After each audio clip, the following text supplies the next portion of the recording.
Welcome to the comeback season, where we have real conversations about fueling your body, rebuilding strength, and stepping back into the life you were meant to live. Whether you've been caring for kids, aging parents, or just lost sight of your own needs, we see you. And this is your season to rise. Hello, my name is Nicole McLeod with Healthy Mind, Healthy Body. I'm a mindset and fitness coach and the author of I Started on a Tuesday. I know what it feels like to lose yourself in the chaos and still hold on to the hope that something better is coming. And I'm Christy Kelsey from Christy Counts Macros, nutrition and mindset coach and food freedom advocate. I've worked with lots of women who felt stuck, restricted, and unsure where to even begin.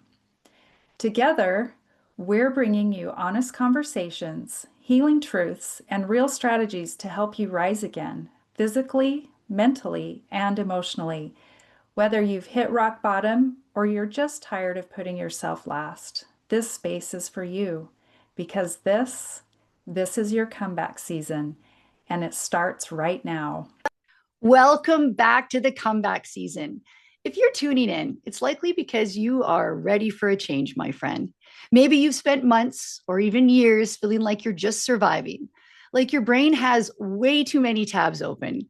Your heart is racing for no reason, and you're wondering when you're finally going to feel like you again. We talk a lot on the show about the setback, those moments where life feels like it is spinning out of control. But the comeback is more about, and not just about actually getting your old self back. It's about building a version of you that is stronger, calmer, and more in control than ever before. Today, we are talking about the one thing that holds so many of us back from our next level, and that is anxiety. Not as a medical diagnosis, but as that noise that tells you that you are not safe, you're not ready, or the worst, you're just not enough. I'm so excited to introduce to you Bonnie Brindle. She is known as the Anxiety Avenger, and she is a psychotherapist who doesn't just want to help you manage your stress. She wants to help you defeat the things that are draining your battery. Bonnie, I am so glad that you are here. Before we jump into all of this amazing conversation, why don't you tell our listeners just about yourself and how you got in this world? Thanks, Nicole. Thank you so much for that lovely introduction. And yeah, it does bring me forward as the Anxiety Avenger. And I consider myself that because of my own comeback from debilitating panic disorder and agoraphobia as a younger adult to not that now. And I'm able to share that path. So before we really get into it, could I ask your permission to just share something with the audience quickly? Absolutely. So when we're done with this fabulous podcast you've invited me to, you'll have in the show notes a link for them to connect to my free school community called Calm Your Chaos. And that's exactly what we do there by live call with me, by video, and with people posting and sharing strategies and asking questions. And I'm super jazzed about that community coming up. So, yes, as the Anxiety Avenger, I'm using the toughest part of my life, like you told me, as you've had issues that you had to come back from, right? Coming back from the deepest and the darkest into a place where I'm able to help other people dealing with generational inheritance, as I call it, chaos in the family, with chaos in the workplace, with dealing with the chaos in the external world. All those pressures are on us all the time. And they don't just live in our heads and keep us awake at night, they also live in our tissues, they live in our bodies. So, in my journey from being very anxious, nearly suicidal, to being able to help other people through this, that's the gift in the difficulty that I was given. Isn't it interesting that so many of us have the same story? And I think it's incredible when you can take a hard time. And although it didn't feel like it in the moment, I'm not going to lie, In hindsight now, looking back and seeing the people that I've helped, people that have helped me along the way too, but of course who I can help and connect with along the way. So if you are listening to this and you are in a low time of life, my friend, it is not never too late to get out of it, and there is always an answer. And so this is why I'm so excited that we're starting the conversation. One of the biggest reasons, and I feel anxiety hits, is the chaos around us in our heads, internally, of course, but externally. And sometimes we feel we need to, we need to have these rules that we've put around our life of the people we should be around or shouldn't be around or whatnot. So let's first talk about that, identifying what's actually breaking you, the crazy makers, as you'd say. So let's start it off with that, my friend. Okay. Yes, and that came up in the title for my book is the Cracking the Crazy Maker's Code. And there's a inviting little raccoon on the front there. There he Oh, there is. we go. Yeah. Beautiful. Not a scary book, not a big book, but a memoir of exactly what you're asking is how did I do that? And it also has a guided journal for those who want to start taking their own path out. And so let's start with first the demon of anxiety. In the general population, anxiety is seen as a weakness, Mhm. often seen as attributable only to women.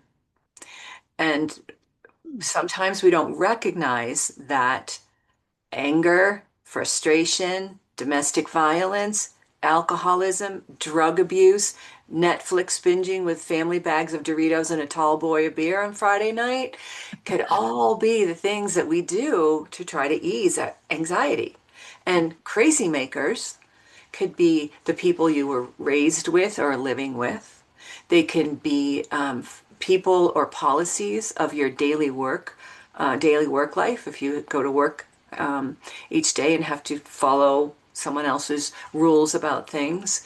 And they can also be physical and emotional traumas that we have been through or that we have witnessed others going through, which really does kind of speak to the external chaos that can be just as devastating to us as our own internal chaos, watching other things happen that we feel we have no control over that are painful and cruel and upsetting and Mhm. that just bring that kind of chaos both within ourselves and coming at us from the outside. Yeah, those are crazy makers.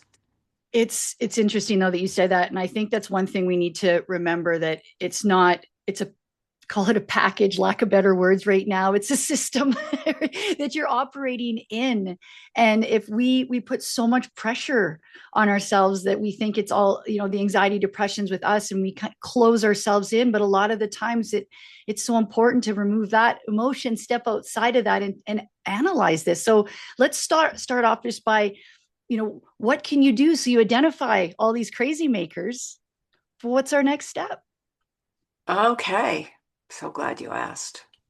So for myself, in my own crazy maker swirl, as a younger person, living with my family, there were alcoholism, adultery, domestic violence, all the things. And I would go out to nature. I was lucky to, as though I grew up in a really dysfunctional family, incredibly lucky to grow up in a really beautiful environment. I grew up on the coast of Massachusetts with a beach down the street. So, and horses on the other side of town. And that was my life outside of school. Beach, horses, school. Never home. Never found the kid at home. Oh, is this the horse in your logo? That's so cute. I love it. Oh yes, the horse on my logo. That's my Tennessee Walker Manchi. But I've been working with horses since I was 10 years old, and they were a lifesaver for me at that time. So whatever that might be for anybody else, Mm-hmm. the thing to not do that I did is keep it inside. To not talk about what we're holding on to, what's upsetting, what's chaotic. All it does is allow that to grow. And as a kid, I didn't trust adults. So I wasn't going to talk to anybody about what was going on. And I couldn't really frame like what my emotions were and I just knew I felt terrible, right? I didn't know how to express that. So I kept it in, kept it in, kept it in. And it really came to a head when I graduated from high school. I didn't think I'd be able to get into college. My family wasn't motivated in that direction through all kinds of scraping and clawing. I did my first semester. There I was, business school, business program with equine studies. I was in heaven, out of the house, on my way. Anxiety packed its little bag and came with me. Yeah.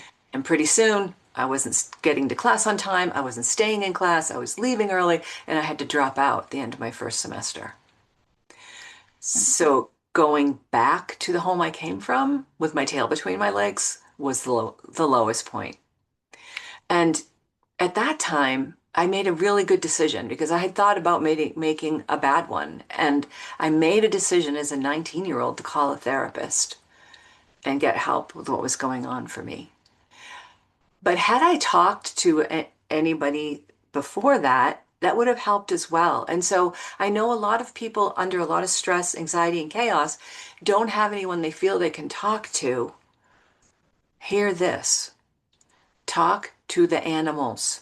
If you have pets, go out in nature, whatever that looks like. If it's a park near you, if it's a backyard, if it's the woods, if it's the beach, talk to the animals you see there. Talk to the sky. I talk to trees regularly. Get up in the morning, I go out for a walk before I do anything else while I'm hydrating. I go to the trees near the park and, hi guys, good morning. Here's what's going on with me today. Getting that, expressing that energy out of yourself in a safe place is so healthy. And it may not be that you have an adult or other person you want to talk to, and that's okay. You can talk to your neighbor's dog, you can talk to the squirrels in your trees. Just start by expressing it to get it moved, that the energy behind your chaos moving out of you. Man, I have so much to respond to that. We have a lot of parallels in our lives, Bonnie. So I too grew up in a very dysfunctional family who I don't blame my parents. They too grew up in a dysfunctional family, and that's how the generations of it. And you sure hit the nail on the head when you said nobody talks about it. And especially in generations, people are now that are in their 50s through 70s, we weren't to talk about things like this. This was a topic of conversation. We didn't go to school and tell our teachers these things or anybody or get help or, and let's talk about our parents. Our parents didn't have the resources to get the help. Our parents were just doing the best they could too. Now, fast forward, here I am, not really even thinking twice about the fact I didn't remember my childhood. I had very, very, very little recognition or what's the word I'm looking for here? I didn't Memory. There's a different word I was going for, but that's okay. See, I just talk about it and it stumps me. And it's this day. Yep. So, but then my dad passed away and all of my memories started coming back. And I mean, with a vengeance. And it was like, I couldn't even handle it. And that was the beginning of my coming back of just, and then dealing with all these things that I didn't even know how to. And then, of course, we both know how the human brain works. We're all little kids inside. Our subconscious is listening. It needs to hear it. That's why you're talking to trees is amazing. And that was the start of my journey. So if anybody's listening and is that similar personality that keeps it inside, step one is to start talking. And if it's to a tree first, then it's to a tree first. But getting that out and journaling, man, right? Like that's another one for those crazy makers. For me was getting it. If you can't get it out verbally, pen to paper helps too. Yes, it does. And that's great because we're different. Some of us are verbal, some of us feel better taking notes or writing something. Yeah, and in whatever way you can move it out. And trees, by the way, are the most polite listeners They're I've ever amazing listeners. encountered. They don't walk away, they don't look at you funny. They just hang out and listen. And the willow tree is my favorite. Resilient, tall, strong. The branches can go in the wind, no problem, doesn't get knocked over because of its resilience. So I try to be like the willow tree. One thing our next conversation here talking is the survival mode that we live in so many ways. And I know for myself, when my dad passed away and all the memories that came back, I thought I was broken. I thought that there was something wrong with me. And don't get me wrong, there's lots wrong with each and every one of us, I'm sure. But but specifically, when learning how to calm the nervous system and beat that anxiety, step one is to understand that. So let's take it off with that and how you talk to your clients about just that, understanding they're not broken and we've all gone through it. Understanding that we're not broken and we've all gone through it, and we have on different levels and different reasons, different ways. Everybody carries a level of anxiety. Everybody's living in a level of chaos. I think one thing that people don't understand that I always want to start when I'm working with therapy or coaching clients or in my Calm Your Chaos communities for everybody is that what goes on in our minds goes on in our bodies, right? And so you're waking up in the middle of the night and your mind is racing and you can't go back to sleep. If you have a notebook next to you in a low level light, write down what's running around in your head. If it's Mhm. stuff you actually need to remember for the next day, great, you've got a list you can look at in the morning. If it's stuff that's just chasing you around and torturing you, you're taking it out of the spin, which you cannot control from just thinking, from deciding you're not going to think that. Yeah. No way. Put it in a the concrete place of writing it down, and then you can go in the morning and look at like that's not even I'm not even dealing with that, and pull out the important stuff. So that can help you really bring it down. But in working with clients, the in the healthcare system and the health education we have in the United States, particularly, we're not taught to understand that everything we think lives in our body. We don't do that in Canada either. Okay. You guys are close It's neighbors, all so I the guess it's same. not a surprise. Right. Not a surprise. We're definitely not taught that it all gets stored in the body, and we're Yeah. not taught how to safely release when it's chaotic and stressful and not healthy, this stuff Mhm. that we're holding on in our minds and bodies. Instead, often we can go to primary care, even a primary care physician, and talk about our symptoms and be told that we're anxious and here use this medication and feel better because it goes after the symptoms, but it doesn't Mhm. get to the cause, the root cause. Yeah, so early conversations with my clients are about every single one of us has accumulations in our body of stress, of fear, of anger that if we haven't processed out, we will carry to the grave with us and we will activate all over the place around all the other people and animals in our environment for our whole lives. Like some of us wonder, Yeah. like, why is my parent so angry all the time? Why do they, jump at whatever brings up anger for them and they're spewing it out? Or why is my other family member shut down and not say anything? Why do they withdraw? It's Mhm. all about trying to function with all this accumulation that we need to release so we can just be. It's so funny with, like I just said, there's a lot of parallels. I was teaching a small group last night that I called cognitive fitness, and the whole idea is really it's part of the somatic coaching, right? The understanding that our mind and body are connected, and they can't operate independently. And we were talking about this last night, that why when we get anxious, depressed, our minds are going chaotic, that we think that we can overthink our way through that anxious attack. Hey, if I Yep. just sit here and dwell on everything, I'm totally going to get to the bottom of this. No, that's when the loop happens. But that's when you got to interject that with the body, breath work, Yes. tapping, intervening that. And I for me personally, when I learned that, and I call it a life hack, you want the best life hack at regulating your nervous system. So let's talk a little bit about that internal wiring and why incorporating that is just so important Okay. So that internal wiring to get us out of survival mode is where I guess to I'm going. to get us out of right. Because when we're young, like as a kid for myself, my own example, dealing with a narcissistic mother and an alcoholic father and an alcoholic brother and adultery going on with other men. I mean, what a mhm. Yes. Anyway, um, going going with all that, um, I I was a super sensitive kid and really attached to animals and wildlife and not that interested in people. And so that mix turned into my having to protect myself from whatever was going to come in the door at whatever time during the day. And you hear this a lot with kids of alcoholics. They adapt Mm-hmm. to who they need to be depending on who walks in the door and what condition they are in, right? People pleasing. Absolutely. People pleasing, withdrawing, Yeah. you know, get fighting back, whatever. And we wonder when we look around. Nicole, we wonder why people drink, why people do, become addicted to drugs, why we become addicted to porn, why we overeat, right? Why we can't wake up in the morning and get going. It's because we're carrying all these blocks.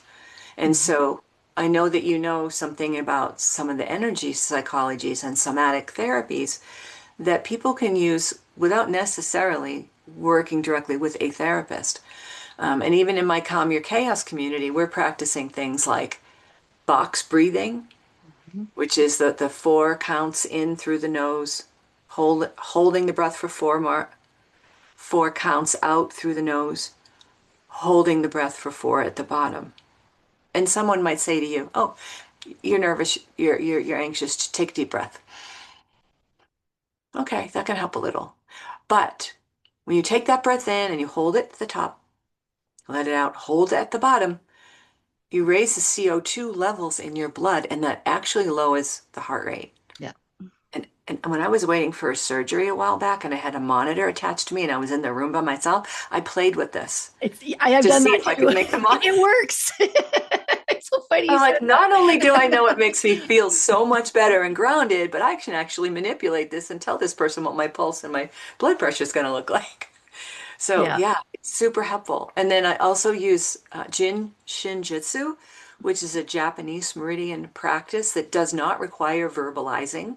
Hmm. Sometimes verbalizing is very hard for people, just like with the box breathing, for some people, especially if they've been traumatized, holding the breath is difficult. It can feel like choking or masking. So early on with a client, I will just say, breathe in. As long as you're comfortable, hold it and then let it out, just as a step to start something like that. So you never want to kind of force someone into a framework. You kind of Mhm. look at what they're bringing to it and how they're reacting. It's really important to look at it that way. But Jin Shin Jitsu it's an energy practice, Sorry, which, Jin Jitsu? yeah, so Jin, Jin, Shin, Shin, Okay. Jitsu, Jyutsu. It helps us balance the energies through the body and release those accumulations. And you can go to a practitioner and be fully dressed, and they are doing hands-on in certain areas of the body that they feel the accumulations to release them. But on our own, we can practice their finger holds. And I'll just teach you one really quickly that the audience can use. Boom. There's lots more to this, but just as a start. Um, the fingers represent our energies. So Mhm. on the stressed side, the thumb is worry, index fingers fear, middle fingers anger. I know, you knew that. Ring fingers sadness, and pinkies pretense. So anybody who's dealing with a level of chaos that's coming up, oh, the boss just walked into my office and he looks like he's got that face on. I'm going to wrap one hand, doesn't matter which one. I'm going to wrap one hand around my thumb and my forefinger, my worry and my fear, and I'm just going to set them on my lap and breathe through my nose, deep into my belly. And nobody knows that I'm doing Jin Shin to balance myself so that I don't reach across the desk and, well, get myself into trouble. And it works for Breathe. sleep too. If I can't sleep, I'm sleeping like Interesting. this. Yep, it can Huh. really help just balance the energy. So that's just one little nibble from the Jin Shinjitsu world. And I work in EFT tapping at both the therapeutic level and the YouTube level, where you do verbalize. Today I'm feeling an 8 on a 10 scale of stress because my car didn't start and I'm late for work. Mhm. Despite that, I deeply and completely love and accept myself. And we go through tapping on the meridians in the body in a specific pattern, and I'm going to be okay. And Mhm. when I call, they'll understand at work, and the mechanic is coming in 10 minutes, and this is not the end of the world. And tap that energy out because it gets stuck. Meridians are like pathways in our body, right? We have them all over. We have energy that comes up our backside, down our front. From the minute we are created as an embryo, this starts to move. And it gets blocked and frenetic, and it gets stuck in our limbs. Did And you when say we from the minute you're created, as soon as the embryo is created, the energy starts? Or interesting. Interesting. The energy starts to move. Yeah. And so I know most of your audience probably has heard of acupuncture Yeah. using the teeny, teeny little thin needles. They go right into the meridians and release energy that way. Mm-hmm. You can do that without the needles in Jin Shin Jitsu and in EFT, tapping on those meridians while you're speaking what it is you need to let go of and you want to bring toward yourself. I have a question about the tapping. I don't know if you heard of this study, and I'm just curious if you have, and you could maybe add on to it. But I was interviewing another lady on the show, and she mentioned that there was a study done with, and I don't remember the number of them, but a PT gentleman that had PTSD from a war or something, and they measured their cortisol levels before they did this tapping session, and then they measured it after, and there was like insane, like a 70% increase, something. So you have heard of that study. Why don't you share that again with us if you, or if you Sure. have details of it? What I can send you for your show notes is a link to a specific study if Oh, people really want to read into this, but I'll just speak to it quickly. When I started as a therapist in 2005, EFT tapping was just one of those not non-evidence based practices that here in the US, for certainly, people considered woo woo. God, I hate that word, but woo woo, right? I was one of them. I admit it. I still love you though. You're going to be okay. It's all right. But I that's what you were was. taught. That's what you were taught, I right? would have laughed at you, your energy, whatever. Yep. Right? And Yep. I think there's a lot of actually racism built into that because we're talking about Chinese and Japanese medical practices of thousands of years, thousands in those cultures. And Mm-hmm. yet, boom, we cut it off. In this hemisphere, like that's woo-woo, that's crap. I'd rather sell you medication, Pharmaceuticals. Yeah. right? And that's why you don't hear about these things. Yeah. So in 2005, it was not an evidence-based practice. And the evidence-based, it is now an evidence-based practice, EFT. It's offered with some health insurance plans. Some of the therapists and stuff that are connected to health insurance plans offer it. Yay. Yeah.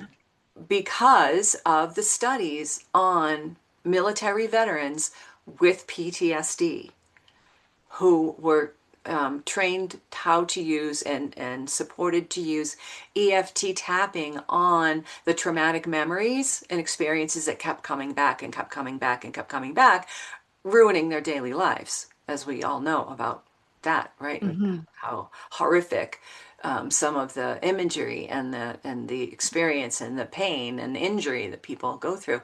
So yeah, the military veterans were the first to be studied through EFT to prove that, and it has been proven, as you mentioned, Yeah. that it actually is incredibly helpful to them to release that blocked energy that creates the constant memory, that traumatic memory is constantly running their lives. It's amazing. But yeah, I'll send you a study you can share. It's interesting. And another thing that really hit home to me before we move on to our last topic, and I knew this was going to happen in our conversation. I apologize for the length of this one, but it's a good one. Um, I that always come back twice when I'm invited too, by the Yes. way. There you go. Sounds good to me. But no, I just wanted to touch base on when you talked about the addiction and, alcoholism and any sort of addiction. And if anybody's listening to this and is beating themselves up for that, it's an absolute biologically wired thing in your brain. And even somebody as a fitness coach, I've been a trainer for 30 years. And in my training, even though we have to get new certifications every single calendar year, we never learned about the psyche of anything, or learning about the mind and energy and how that affects things into the training. Well, I broke my back a year and a bit ago, and I wasn't able to. It was my sacrum, so it wasn't as bad as it sounds. But I was in bed for a few months, needless to say, and I was just had a handful of clients I was still training, and 30 years of training. Please tell me why, when I shifted my training to mindset, why they all of a sudden got the results. And all of a Yay! sudden it's like, wow. So then my intake forms changed from, don't get me wrong. Of course, we talk about any injuries and things like that. But hey, were you bullied as a child? Were you bullied as a kid? Did you like yourself as a child? All of these things are in my intake forms. Now, why? Because I've learned as a trainer and now as a somatic coach and getting my cognitive behavioral therapy and neuroscience is that the mind dictates what you feel about yourself is going to be what you give and do for yourself. Yes. You allow these anxious thoughts, you allow these things. And when people are trying to lose weight, get in shape, they put so much extra stress and they don't realize that adding that stress is going to just make it worse. So understanding that, again, our brains aren't broken and that there are reasons biologically, but here's the good news. There's answers and they're simple. They're not easy, but there are simple answers to this.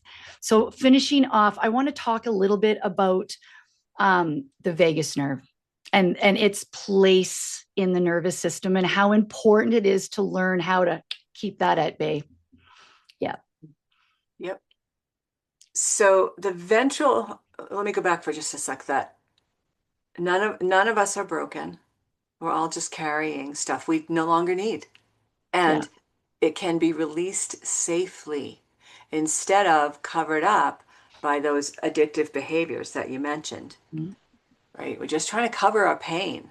Right? So when I get so angry when people are judgmental with, oh, that one drinks and this one does drugs and this one does. I'm like, that person's in agonizing pain. That person's broken. Not broken. Sorry, you're not broken. You're broken. You're hurt. Pain. Yes. They're hurt. Yes. There's something wrong is what I'm getting at. Yep, they're just in pain, and pain can be safely released rather than medicated. But so just moving forward from that, repeat your question for me again so I can zero. Well, I just wanted to know the connection between that and just the vagus nerve with anxiety and trauma altogether. And you're right, we're going to get through half of our notes, but you're coming back, sister. You'd be surprised how many times I get a twofer. Yeah. So the vagus nerve has a dorsal and a ventral section, and it comes down from the cerebellum. And trying to keep this as simple as possible and make sense. The dorsal vagus nerve gets activated under stress. It's more of the fight or flight response. The ventral vagus nerve, even though it's a nerve, and you think, nerve. Wound up. No, this one you want to actually stimulate. The ventral vagus nerve is connected to all the visceral organs and the heart. And when it's stimulated, it's actually releasing energy and it's softening and it's letting go. So the box breathing with your holding the breath and reducing the heart rate is a ventral vagus nerve stimulating exercise, right?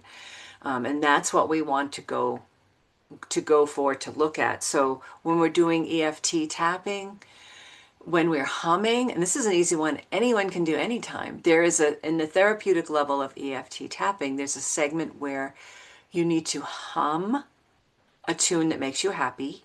Don't ever assume what somebody's tune is. I had a client tell me once, if I ever hear happy birthday again, I'm going to stab someone. Not because they didn't like the stupid song, but because it reminded them of something awful, right? So, but there's a place where you hum. There's a place where you count out loud, and you have to hum again. So if you're walking down the street, you're walking the dog, you're looking for ways to breathe, and to just hum a tune that makes you happy, that also stimulates the ventral vagus nerve and calms us. And give me one person that's ever been told that by a doctor. Oh, this is a whole other topic of conversation. Right? Crickets. Right? Yeah. Go hum while you're doing whatever. It'll help no, but you never hear that, but it does. It'll help to lower your heart rate, stimulate that ventral vagus nerve, and relax your organs and your heart. Real deal, babe. Yeah, no, it's so real. And when I started to learn about in the last few years here and understand how to calm that, part of your brain there, it's a game changer.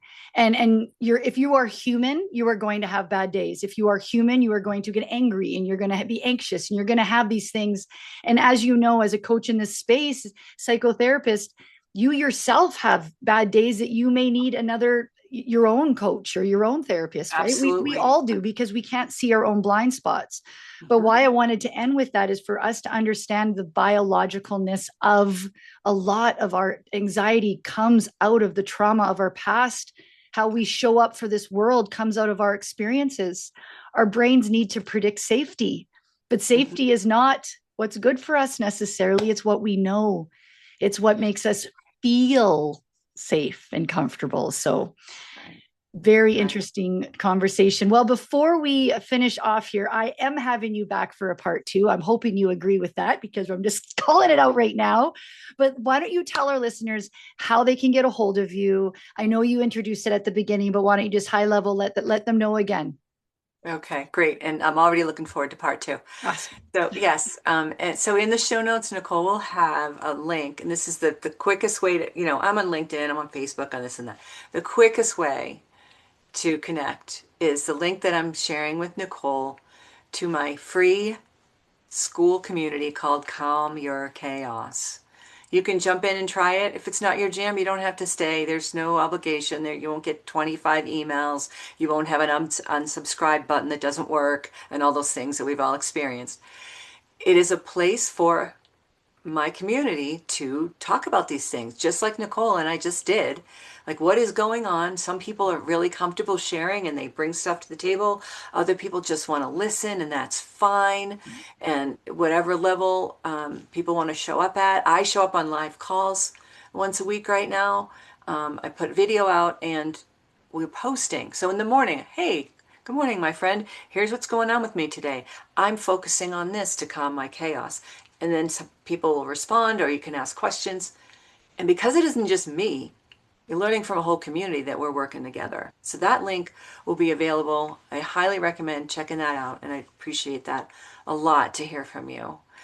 In addition, Nicole will also have the link for my book, Cracking the Crazy Maker's Code. Paperback, Kindle, and Audible, which I narrated. It comes with a guided journal you can print for it, and literally is a fashion of the path that I took when I first recognized that I needed to change who I was in order to live the life I currently live now, including, I was just writing an article that I'm going to submit to a publication on the fact that because of the men that I grew up around, I had an idea that men were not okay and that I wasn't safe around them. And I was always attracting the kind of men that I grew up with. And it was me, rather than blaming men, it was me who had to change and evolve in order to attract the kind of people that I want to be around. And I ended up very happily married for the last 22 years. So it's proof. You can let go of these things. You can let go of them safely. You just haven't heard about how until recently. And I love how you just put that, because my friend, personal responsibility is how you respond. And you responded very well. And I love what you've given back to this world. Thank you so much for being here, Bonnie. Friends, remember this: your anxiety is not your identity, it's a signal. And as we always say here on the comeback season, your past struggles are not a life sentence. They are just the setup for the version of you that is about to emerge. Take a second today to check in with yourself. Are you dealing with any crazy makers? Is your body asking you for a reset? You have the tools, you have the code, and most importantly, you have the power to take your life back. Until next time, my friends, I will see you in the next episode. Thank you for joining us on the comeback season. Please remember, the conversations we share here are for informational and motivational purposes only. We are not licensed medical professionals, and this podcast is not intended to diagnose, treat, or replace guidance from your doctor or your healthcare provider. Always consult your healthcare team before making changes to your nutrition, your fitness, or your mental health routines. Your health and well-being comes first, and we want you to move forward safely with the right support for your journey.